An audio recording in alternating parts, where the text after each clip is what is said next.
So far, it's a lot harder than it looks.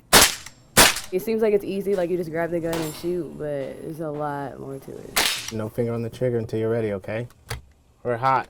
So our main goal today is essentially just to teach them gun safety. First-time shooters MJ Murray and Sasha Johnson may have the help of Mark Murray, who was in the military, but it gets tough without the guidance of an experienced shooter. There you go. I tell people it's kind of like when you first start driving. You didn't know how to drive. We all suck at driving. It takes years and years behind the wheel before you know what you like to drive. Handguns, shotguns, rifles. Josh Felker of Lone Star Handguns says it's all about finding something you're comfortable with. A pricey decision costing you anywhere between $300 to $1,000. Felker says handguns are harder to shoot, but rifles and shotguns are not typically what you may carry around. If you're shooting one-handed, so you've got a kiddo or you're on the cell phone trying to call the police, that handgun's kind of effective. While a long gun, it may not be the easiest thing to shoulder. Also a misconception, smaller guns are not easier to shoot. It's a simple physics lesson. The more mass, the more surface area you're able to get on that handgun, the less felt recoil you have. Felker recommends trying out a few on the range. There you go. And since I'm not an experienced shooter, If you feel or see the sights move, correct yourself. I took up his advice.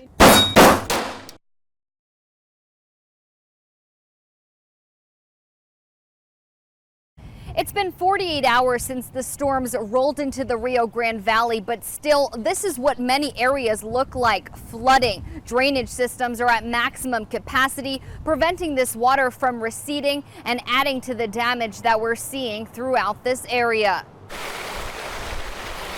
Homes, cars, streets, and major roadways flooded. Once I came to the middle, I was just already floating, and the water was already coming inside. Amy Guzman was stranded for hours after she got stuck trying to drive to work through this water. I started panicking. I was crying, thinking I was already gonna die. Luis Medina has been part of rescue efforts. All those cars you see right there, actually those were underwater. We helped them push them. There's people along the highway. We helped them out last night. He made it through town to help a friend who was trapped inside this home. 14 hours, so she was like basically stuck. We had no light, no food, nothing like that, so no support. Pump trucks working to remove water, one tank at a time. They're at full capacity and it's just overflowed. There's nowhere for the water to go. Some drainage ditches already at maximum capacity, preventing the water from receding. Drainage civil engineer Juan Garcia is surveying the damage. And make sure you don't throw tires and mattresses, because that's what's blocking our pipes systems right now from letting this water recede into the drain ditches. And hundreds of residents got power back today, and in some neighborhoods, the water is successfully being pumped out. There's also some relief in sight, with no significant chances for heavy rain in the forecast until next week, and by that time, this area will hopefully have dried up. Ariana Lubelli, Fox News at 9.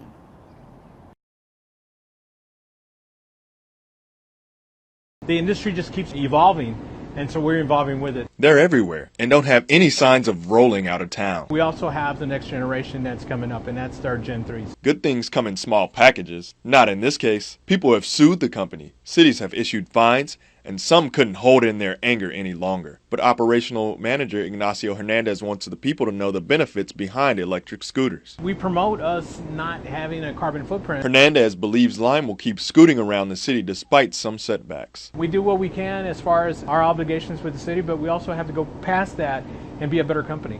Rolling around in San Antonio, this is Chandler Watson.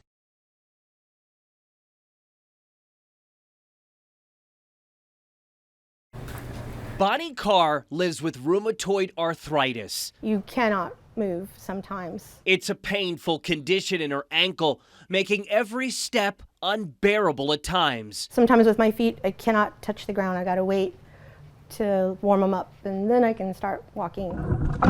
Faced with a move back to her childhood home on the far southeast side, the 47-year-old stay-at-home mom knew she and her husband needed help. I put out an SOS myself for I would definitely say over 20 people were in my text messages to just come help. I'll feed you, I'll bring the beer. Not a single person initially showed up on that last weekend of June. So Bonnie's family packed up what they could, Small boxes, light furniture, the odds and ends. Bonnie subsequently hurt her ankle in the process, learning later the injury would require surgery. But help did arrive. And that's when I got the text message from Maria saying she was on her way. Maria Sanchez, her husband, and 3 kids all rushed over after church. They spent hours helping to disassemble furniture, move boxes, even driving it over to the new home and helping to assemble it back together. I need to nominate Maria for Cash for Kindness because had she not come, we would have not finished. Maria's family thinks she's here to help some more. Well, hello, everybody. Ryan Wolf from Fox San Antonio. How are you? They have no idea it's part of the Cash for Kindness surprise. I know you don't know what's going on, but I want to tell you thank you.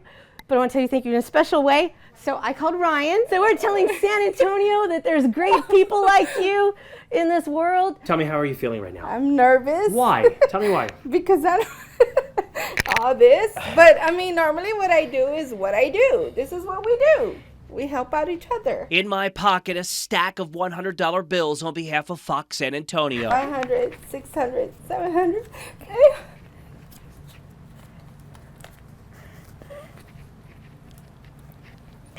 The money, $1,000 in all, will go a long way. Maria says she's a paraprofessional who doesn't get paid over the summer. She teaches her kids to always be kind. What is the show right now? It pays.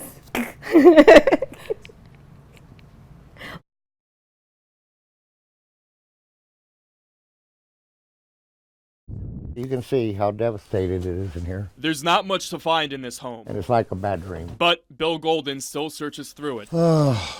He's looking for the little things you can't replace. Oh, wow.